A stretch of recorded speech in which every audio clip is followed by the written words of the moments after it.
Social media is blowing up at the moment with four-wheel drives being defected for their modifications all over Australia.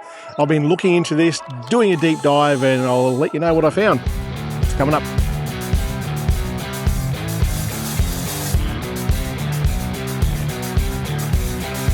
If you continue to do that, I will send your car to defect heaven. Overall, I think there are a few reasons for this happening. Legislation and how difficult it is to find as a vehicle owner, four-wheel drive accessory manufacturers, global marketing, and in some cases, well, the behaviour of some vehicle owners. The legislation around vehicle modifications is actually really difficult to find, and that may be by design, I'm not sure, but to understand how this came about, we need to look back in history, well, just a little ways. Well, actually, we need to look back to January 26, 1788, when the first fleet first arrived here in Australia. Some people look at that date and look at the people who came, and there's a lot of them that were convicts, and that sticks in people's mind, all the convicts that came here. In fact, other countries around the world, when they think of Australia, some people will go, oh, you're descended from convicts. What many of us don't think about, though, is the amount of Marine Guards that came here. Like 15% of that first fleet were Marine Guards. That is lawmakers and law enforcement. 15%. That's a huge number. In comparison, today, law enforcement is less than 1% of the country's population. But what these numbers mean is that Australia has always had a pretty dominant part of the community that is law enforcement and lawmakers. Since the beginning of the Australian Parliament, there has been that many laws that have been introduced.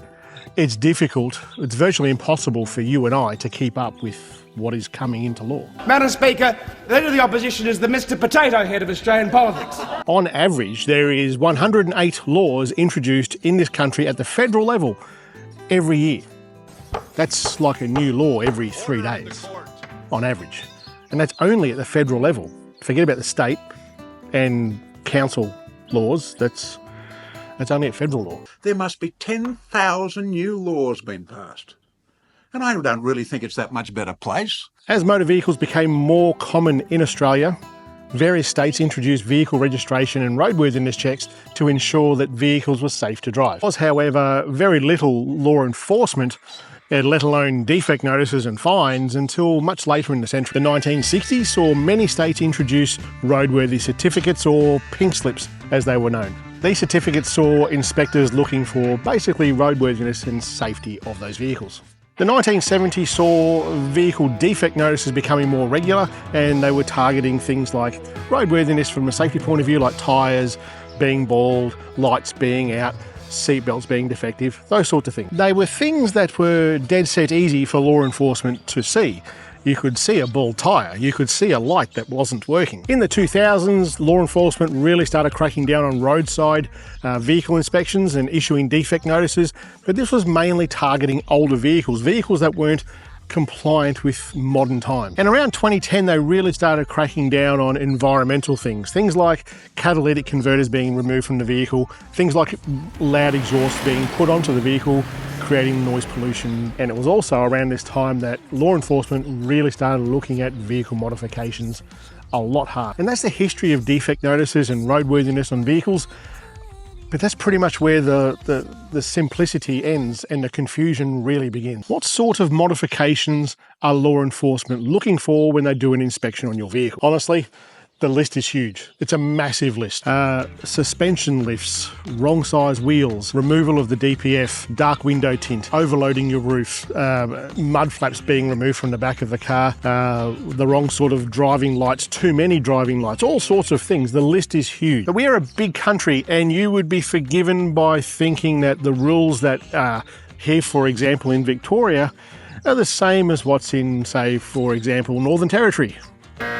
But you'd be wrong. Each and every state has its own legislation when it comes to vehicles and road rules. What may be perfectly legal in one state is quite possibly illegal in another state. And all of these laws are enforced by different government agencies in each state, but mainly by law enforcement in each state. Law enforcement in Victoria is made up of many different departments, or commands as they call them. There is Crime Command, Family Violence Command, there is Transit Command, and of course there is Road Policing Command. And all of these roles, especially in the Road Policing Command, you would think that the people who are in those roles know everything there is to know about those roles. but that's not necessarily the case, but we'll come back to that. Let's look at 3 things that can be modified on your vehicle easily by you, but it's likely to get you in trouble depending on where you live in the country. That is vehicle lift, as in suspension, body or wheels, lighting, and let's go for tint as well. Before we get into this, it's important for you, if you are modifying your vehicle, you need to search this stuff out yourself. It's different from state to state, and I'll cover off how some of them are different, but you need to search it out yourself. I'm not going to lie, this stuff was hard to find, but I've put links for most of the stuff that I found down in the description so you can go and find these things for yourself. This is by no means a comprehensive list either. All the things that you can do to your vehicle, you are going to find most of it in these legislations that I've linked down the bottom. So it's worth going to have a look at these before you pick up a tool to work on your machine. We're going to start with window tinting, because window tinting, for the most part, is the same in each and every state. For the most part, every state says that you cannot tint the front windscreen of your vehicle except for the top 10% along the top, no more than 10% along the top, and you see that on many cars that are out here now. The rest of the vehicle, the side windows, the back side windows, the rear window, is all down to a VLT percentage. That is the visible light transmission, as in how much light goes through that window, and it's as a percentage. All states have a VLT rating on the front side windows of 35%. All states. Then all states vary on the side back windows and the rear window, as you can see in this graph right. You can see Northern Territory there has a 15% VLT rating for those windows, and it kind of makes sense because it's a pretty bloody hot part of the country. Because window tinting isn't just for privacy, it's to keep that car cool, or at least to help keep the car cool. But right now we're thinking, hold on, it gets pretty bloody hot here. Here where I live, it can get up close to 50 degrees in the summer. But we're not at 15%, so it doesn't always make sense. The people who make these rules don't always make sense. Now, you would be forgiven by thinking this is just an arbitrary number, they can't see it, they can't test it. There are tint meters that are carried by some police. They're used by installers, but they are carried by some police, and those police can absolutely check to see the VLT rating of your window tint. Let's talk about driving lights, and driving lights are something that you and I can install on our cars pretty easily. They're one of the easiest things to install. And the legislation for driving lights is pretty similar, again, through most states, for the most part. In each state, you can have a maximum of 4 driving lights. I'm talking about spotlights and light bars. So, like on my Cruiser, I've got 2 spotlights and a light bar on the roof. And this is perfectly legal to do. And that roof-mounted light bar that I just mentioned that I've got on my Cruiser, that is perfectly legal. Well, it's certainly perfectly legal here in Victoria. However, what I would say is that, again, with most legislations across the country, this is legal, but it's just not easy or simple to find. But where you mount it on the vehicle does matter. Victoria is the only one that I could find that says that it must be mounted in the forward half of the vehicle. So I've seen some light bars that are on the back of a dual cab ute with a short tray on the back, and it's on the bar at the back. That wouldn't be legal in Victoria. And it will probably get you pinned if the law enforcement officer that you're dealing with is looking for something to do you for. One thing that I did notice, that in pretty much every state that I looked at, the limit of the lights is in colour, and they have to be white. It can't be any other colour. And I've seen plenty of vehicles around with amber lights as driving lights. And that may not be legal in your state. Whilst we're talking about lights, a lot of people mount a light bar on top of their bull bar. It's pretty common to see. In Western Australia, it is absolutely obvious in their legislation that you're not allowed to do that. It is totally illegal to do that. In other states, it's not as obvious as what it is in Western Australia that is illegal. However, it does say a lot about bull bars and what you mount onto bull bars and things like visual impairment or impeding your vision when things are mounted on the bull bar. Other states, it says that you can't mount anything above the lip of the bonnet of the vehicle. So this one here, for example, would be illegal. Out of all the things that are going to get you pinged by law enforcement when it comes to vehicle modifications, it's the lift of the vehicle in the four-wheel driving community. Don't know what it is. For some reason, people think that we need to lift our vehicle as high as we can and put the biggest wheels that we can to get up some tracks and stuff in the high country. Again, each state is different. Again, each state you can do so many things by yourself without needing any sort of certification, but then you reach a limit And that's where you need the certification. So what I'm going to talk about here is what you can do to your vehicle in each state without that certification. Here in Victoria, I was absolutely blown away and very much surprised when I read what we can get away with here, because we have a government here that is just like infamous for overreach and getting into your lives.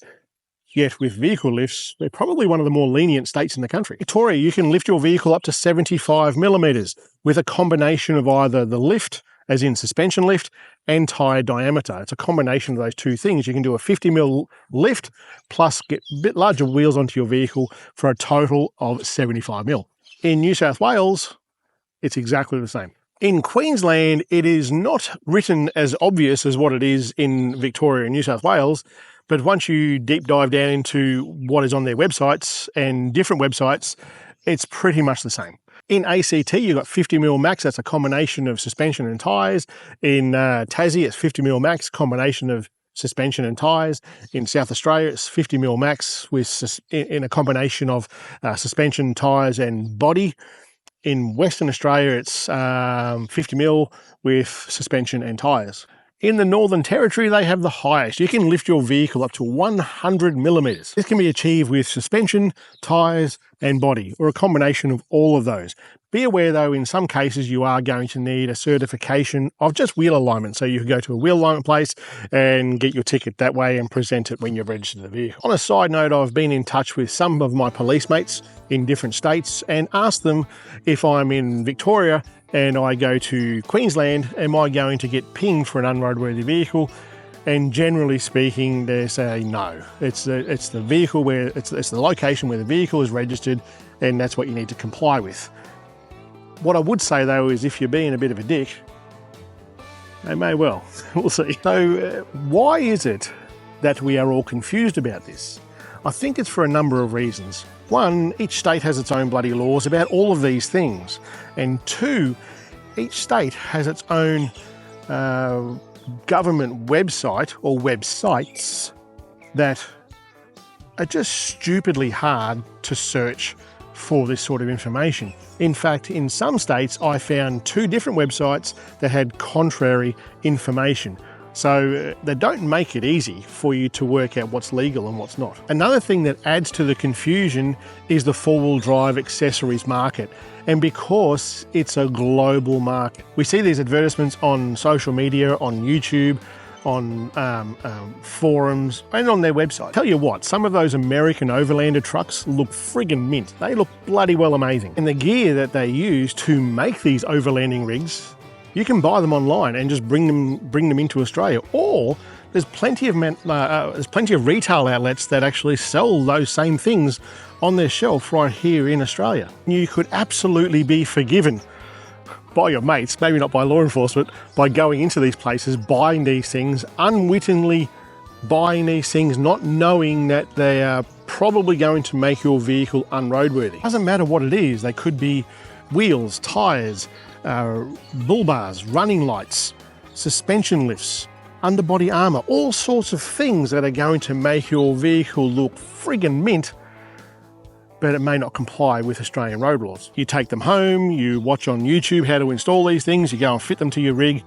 go up to the high country, go wherever it is you're going to go, onto a beach or something somewhere, and the police pull you up, and before you know it, bam, you got yourself a ticket and you've got to go get your vehicle inspected. What happens if you do get pulled up? We'll hear stories of friends and family who have been pulled over by police for different things, for speeding, and they give you their rundown of what happened in that interaction that they had with local law enforcement. And I'll tell you right now that your attitude with that law enforcement officer is going to dictate your interaction, your experience in that situation. Let me tell you, there was a story about, I'm going to say about 6 years ago, maybe 7 years ago, where I was speeding. I got done. I was speeding along the highway, not far from my hometown here. I saw the policeman coming. I looked down at my speedo, went, dickhead. I knew I was done. I didn't realise just how fast I was going. I knew I'd screwed up. I knew it was my fault. There was no other mitigating circumstances. I was just not paying attention. And when the policeman pulled up to the side window of my car, He said, what's going on? Why are you going so fast? You know, the general questions that they ask you. And I was upfront and honest. I said, look, I'm a dickhead. I was going too fast. I wasn't paying attention. My fault. Owned it. I didn't tell him that I was running late for my sister's wedding. I didn't tell him that, your camera's out of calibration. I didn't tell him I was going around a car and it's all your fault. Didn't pull out my phone to record him. I didn't do anything like that. I just accepted that I had done something wrong. I can tell you now, I got out of that ticket a damn sight lighter than what I should have. He reduced the fine, he reduced the points, and I think if he could get away with not fining me at all, he would have. But he had to give me a fine, but I can tell you now, it saved me a few $100s and a couple of points, because I was going way too fast, and he absolutely came to the party because I wasn't being a dickhead. The rule number one about being pulled over by the police is just don't be a dickhead. It doesn't matter what you get pinged for. If they want to get you, they will get you. If you're going to be a dickhead in that interaction, they're going to get you for more. It is absolutely clear from different things I see on social media that the police who are the roadside police, the highway patrol police, they don't know everything about these vehicles. With like a new law being introduced every 3 days in this country, you can't blame them for not knowing everything. Take a look at this here. This is clearly, in our world, we know this is just a body rubber. This is a body mounting rubber. And the police did this person for a raised body kit. That's from factory. That's how it is out of the factory. My advice in that situation is just say, hey, this is how it was in the factory. Don't be a dickhead about it. If he's still going to ping you, he's still going to ping you. But you know that you're right, and the place to prove that you're right or wrong isn't there at the roadside, because he's going to do you, or she is going to do you, for everything that they possibly can. Once you get away from that, write a letter on the back of these forms. There's going to be places that you can contest it. Go ahead and contest it. In that particular case with that rubber, he took it to a service inspection centre. They inspected it. Once they realised what was going on, they inspected it and gave him the paperwork for free. It cost him nothing besides time. On the flip side of that, there are plenty of people who are probably watching this right now who have done enormous amounts of mods to their vehicle. And you get pulled up and you might get done for 2 or 3 things, but you know damn well there's about 80 things that they could have done you for. So you got to take the good with the bad, I guess, and just be good about that interaction. The worse you make it for yourself, the worse it's going to be for you. Maybe one of those owners who want that 6-inch lift on 37s, and that's what you want to roll with your vehicle in the places that the rest of us go to. That can be quite a divisive thing in the community. That's on you. They say that you need that setup to get up those really steep tracks and stuff in like the Victorian High Country and so forth. But that's on you. You do you, I'll do me. Remember the Leyland brothers? Went all around the country with no modifications to their suspension at all. All they did was drive all around the place. They travelled all over the countryside. And it just took a bit of skill. There you have it, guys. I can't stress enough. Go and research these things yourself. The links are in the description. Go and have a look and see what you've done to your vehicle, if it's roadworthy or not. And if you do get pulled over by the police or other vehicle inspections, don't be a dick about it. The more of a dick you are about it, the worse it's going to be for you. See you next week.